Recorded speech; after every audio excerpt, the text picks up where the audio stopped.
माझ्या नियुक्तीकरता मत्स्याजोगचे ग्रामस्थ यांनी गेल्या काही दिवसापासून सतत मागणी करत होते। त्याचप्रमाणे त्यांनी काल देखील अन्न त्यागाचा उपोषण सुरू केलेला आहे।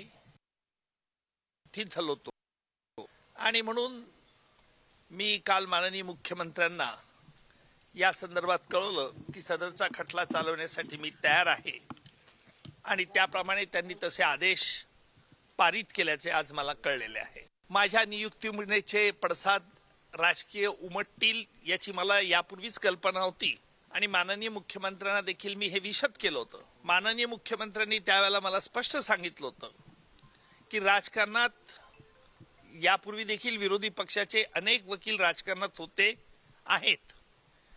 मी राजकारणात कधी ऍक्टिव्ह यापूर्वी नव्हतो आणि मी अभिमानाने सांगेल राजकारणात जरी असलो तरी माझ्या कर्तव्यात आणि ड्युटीमध्ये कुठेही कोणी आडवं येऊ शकत नाही।